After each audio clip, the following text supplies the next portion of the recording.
ఈ బకెట్లు వచ్చి ఈ ఇనుప కంచాలు వచ్చి ఇవన్నీ వచ్చి మొట్టమొదటిగా వృత్తి కోల్పోయింది కంచరి కులం. మన కంచరులో వృత్తిపోయింది ఫస్ట్. రెండవది ఆ తదుపరి కోల్పోయింది కమ్మరి వడ్రంగి. ఆ తదుపరి కోల్పోయింది ఇవాళ కంసాలి. కంపెనీ నగలు వచ్చి పోయినాయి. మహాభారతం రామాయణ కాలంలో విశ్వకర్మ గురించి గొప్పగా చెప్పిన సందర్భాలు ఉన్నాయి.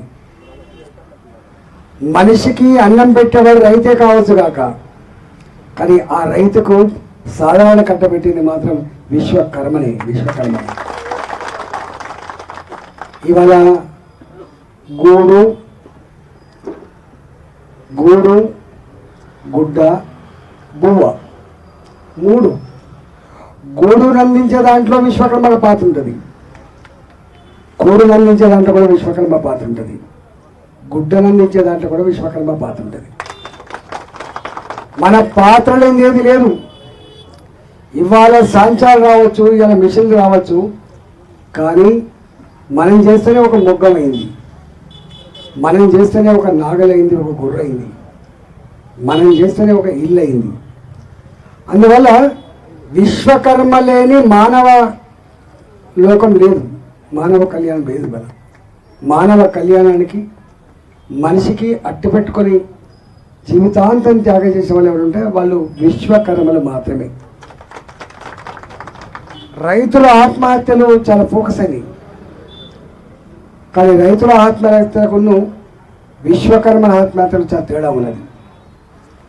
రైతేమో ఎక్కడైనా బలవన్మరణం చెందిన సందర్భాలు చూసాం, కానీ విశ్వకర్మ ఆత్మహత్య ఒక్కడికి లేదు ఎక్కడ. విశ్వకర్మ మొత్తం కుటుంబానికి ఏ తేజ బంగారానికి అది సారబెడుతుందో ఆ తేజాపై మింగి చనిపోయినటువంటి కుటుంబాలు కోకొలలో ఉన్నాయి. కానీ అంత కుటుంబాలు చనిపోతూ వాళ్ళు పెట్టిన ఉత్తరాలు సమాజం చదువుకున్నది, కన్నీళ్ళు పెట్టింది. కానీ ఆ విశ్వకర్మల జీవితాల్లో వెలుగు నింపడానికి, విశ్వకర్మల ఆ ఆత్మహత్యలు ఆపడానికి మాత్రం ప్రభుత్వాలకు పెద్దగా చేతులు రాలేదు. అందువల్ల ఇవాళ ఎన్ని మాటలు చెప్పినా కూడా ఈ బాధ ఉడవది, అసలు నిత్యం ఉంటుంది. నేను 20 సంవత్సరాలుగా 25 ఏళ్ళుగా తాగా అవినాభావ సంబంధంతో ఉన్నవాడిని. దొంగలు పడనంటే ఎట్లా మా కంసాలను వేధిస్తారు, ఎక్కడ దొరకకపోతే మా వాళ్ళు ఎట్లా రికవరీ చేస్తారు, ఏమడుగుతున్నారు మా వాళ్ళు కూడా మారిన పరిస్థితులలో. గోరెటి వెంకన్న పాట ఉంటుంది, కమ్మరి కొలిమిలో తుమ్మల మనిషిను పెద్ద బాడిష ముద్దు పోలేను అనేటువంటిది. ఇవాళ పెద్ద బాడిషల జాగలో, కమ్మరి కొలిమిల జాగలో మేము కూడా ఇంత యంత్రాలను పెట్టుకొని మారిన పరిస్థితి తగ్గట్టుగా జీవనం కొనసాగిస్తామని చెప్పి గ్రామాలలో ఉపాధి లేకపోతే పట్టణాలకు వలస వచ్చి ఇవాళ నేను మొన్న ఆశ్చర్యపోయిన మా గణేశ్వర చెప్తే ఎక్కడ ఉంటారు మన వాళ్ళు బాలాజీ నగర్లో ఉన్నారు. బాలాజీ నగర్లో కన్నగడ్డ అన్నం పెట్టకపోతే కనిపించిన అమ్మ నాన్న అక్కడిని వదిలిపెట్టి కన్న బిడ్డలు ఎదురు వచ్చి మనం ఉండే అడ్డ బాలాజీ నగర్, జవహర్ నగర్. అది పేదల అడ్డ కాబట్టి, ఆ మురికి దగ్గరికి ఎవరు రాడు కాబట్టి, అక్కడ ఏ సౌకర్యాలు లేవు కాబట్టి, ఒక తరానికి తరమే త్యాగం చేసి అక్కడ చిన్నపాటి ఇల్లు కట్టుకొని ఇవాళ ఉపాధి పొందుతున్నటువంటి వాళ్ళు విశ్వకర్మలు 5,000 పైచీలు అని చెప్పినాడు. ఆశ్చర్యపడలేదు. మా అడ్డాలు ఎక్కడా? మా అడ్డా బాలాజీ నగర్, మా అడ్డా అడ్డగుట్ట.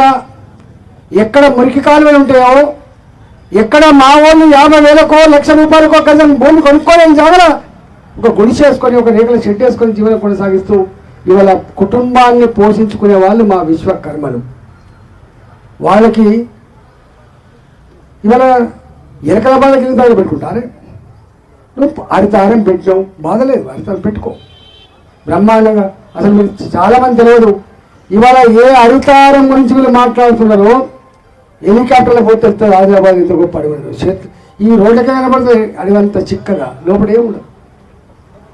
నేను చాలాసార్లు చూసినాం, అరే ఇది మొత్తం అడవి అంటారు, దట్టమైన అడవి అంటారు, అసలు ఎక్కడ కొంచెం 1 కిలోమీటర్ 2 కిలోమీటర్ పోయిన తర్వాత అంతా పట్టిదే ఉంటుంది.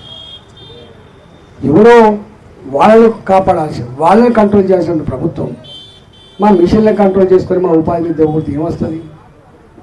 ఇవాళ నిజంగానే మొత్తం ఆగిందా? కొంతమందికి మిషన్లకు పర్మిషన్ ఇచ్చి మా విశ్వకర్మల మిషన్లు మాత్రమే ఎందుకు మీరు బ్యాన్ చేస్తున్నట్టు అనేది మా వాళ్ళ ప్రశ్న. మేము దొంగ వ్యాపారం చేస్తున్నాం కాదు, కర్ర వ్యాపారం చేస్తున్నాం అంతకంటే కూడా కాదు.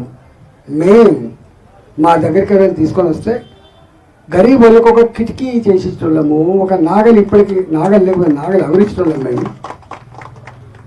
మేము చిన్న చిన్న పనులు చేసుకొని బతుకుతున్నాం తప్ప మేము పెద్ద ఎత్తున వ్యాపారం చేసుకోవడం కాదు. మేము రెక్కాడితే కానీ డొక్కని మేము మమ్మల్ని బ్యాన్ చేస్తే మా బతుకులే బ్యాన్ అయిపోతాయి.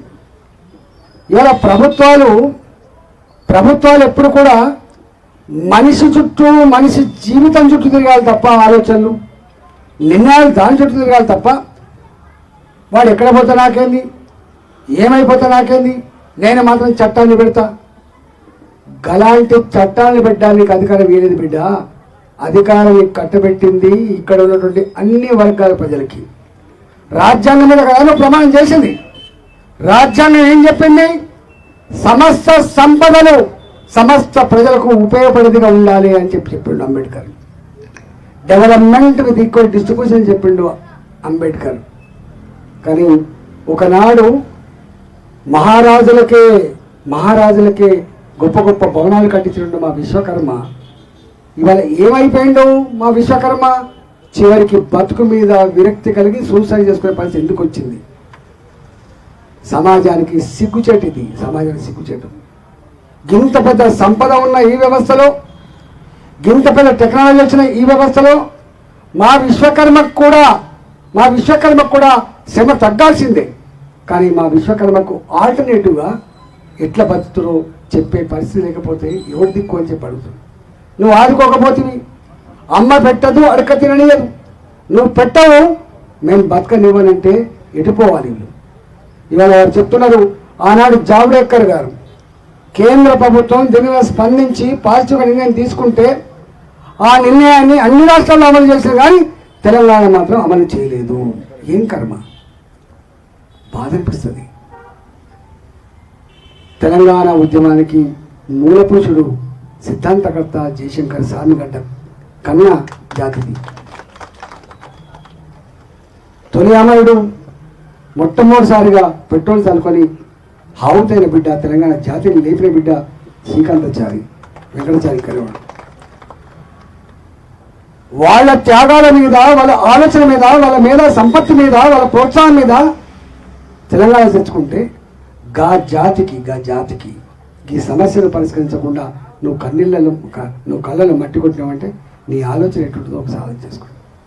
అందువల్ల మన ఉసురు తగిలింది అనిపిస్తాను. మన ఉసురు తగిలింది.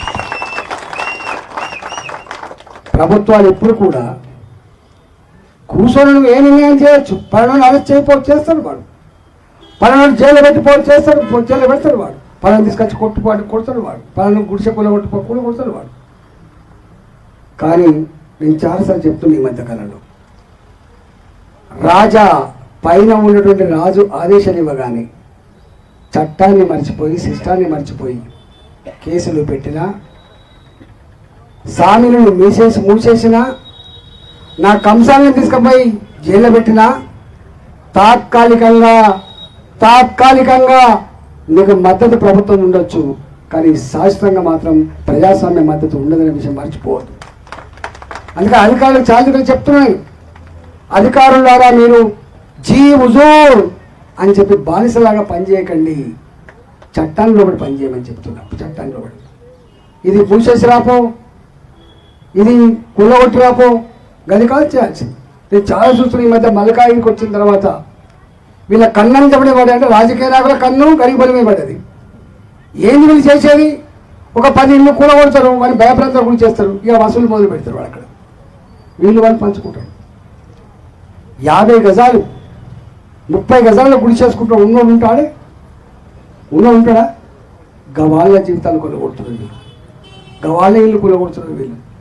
ఇవాళ నేను ఒకటే మీకు సంపూర్ణంగా మద్దతు ఎందుకంటే మళ్ళొకసారి ఇప్పుడు కేంద్ర ప్రభుత్వం ఏ వెసులుబాటు అయితే ఇచ్చిందో ఆ వెసులుబాటు తెలంగాణ రాష్ట్రంలో కూడా అమలు చేయాలని చెప్పి నేను ధర్నా చేస్తున్నారో మీరు ప్రభుత్వాన్ని నివేదించే ప్రయత్నం చేయండి, అర్థం చేయించే ప్రయత్నం చేయండి. తప్పకుండా మా సంపూర్ణ మద్దతు ఉంటుందని చెప్పి మనం చేస్తున్నాం. పార్టీలు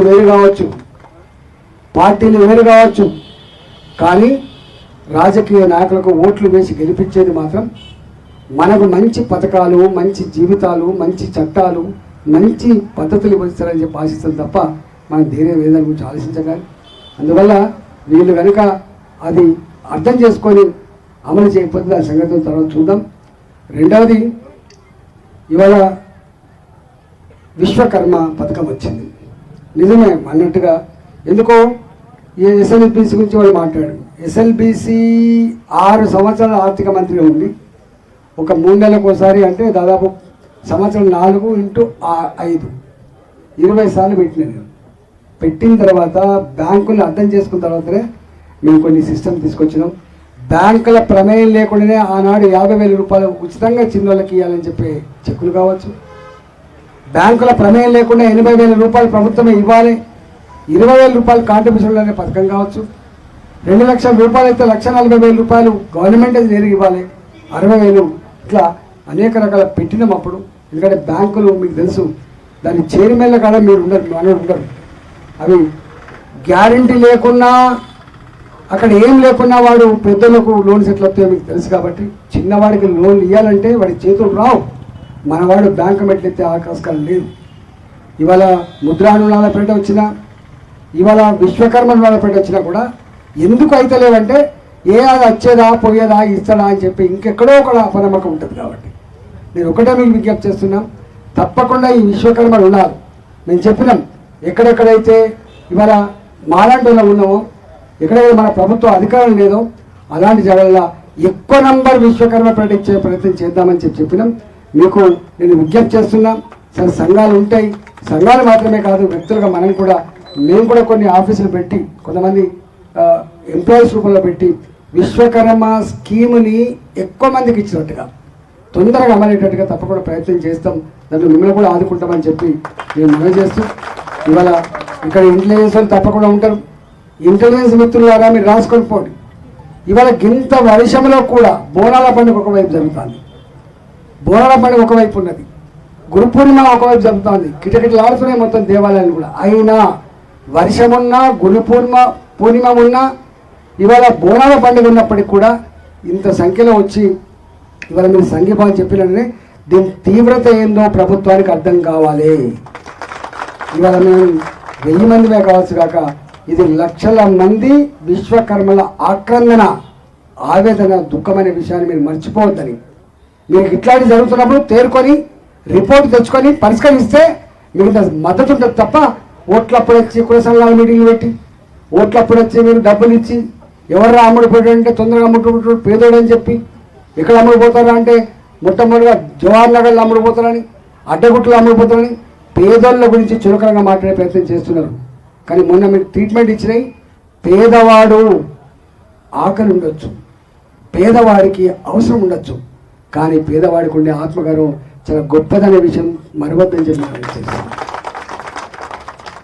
తెలంగాణ సమాజంలో ఒక భావన ఉంటుంది, ఆకలినైనా భరిస్తారు కానీ ఆత్మగౌరవాన్ని అమ్ముకోని జాతి తెలంగాణ జాతి అనే విషయం మర్చిపోవద్దు. తిండికి లేకపోయినా బతికించి కొట్టాడే శక్తి ఉన్నాడు. కాబట్టి ఇవాళ ఈ ధర్నా ద్వారా ఇంటెలిజెన్స్ మిత్రులు ముఖ్యమంత్రి గారిని నివేదించి గత ప్రభుత్వం వేధించింది, బాధించింది, ఇలా ఆ వస్తువు తగిలింది. కాబట్టి నీకు కూడా తగలకుండా ఉండాలంటే ఇలా మేము 1000 మందినే కావచ్చు కానీ మా సమస్య పరిస్థితి గురించి కోరుతూ సెలవుకున్నా. జై తెలంగాణ, భారత్ మాతకి జై. ఓకే అన్న, మీరు చాలా అమూల్యమైన సందేశం ఇచ్చారు. మాకు కొన్ని తెలియని విషయాలు కూడా మాకు తెలియపరిచారు. దయచేసి ఈ వేదిక ద్వారా ఈటెల రాజేంద్ర అన్న గారికి ఒక విజ్ఞప్తి చేస్తున్నా. మాకు ముఖ్యమంత్రిని కలవాలంటే మేము ఒక ఎమ్మెల్యేలం లేము, ఎవ్వరం లేము, మాకు ఎవ్వరు దిక్కు లేదు. మాకు దిక్కుమొక్కు నువ్వే అయ్యి నువ్వు మా ప్రతినిధిగా మీరు ఒక్కసారి రేవంత్ రెడ్డి దగ్గరికి, ముఖ్యమంత్రి గారి దగ్గరికి కేవలం మా విశ్వకర్మ వల్ల సమస్యల పైననే మాకు ఒక అర్ధ గంట టైం నువ్వు కేటాయిస్తే మేము ఒక 10-15 మందిని ఎంబడొస్తామన్నా ఆ సమయం తీసుకున్నప్పుడే నిజంగా నీ మల్కాజిగిరిలా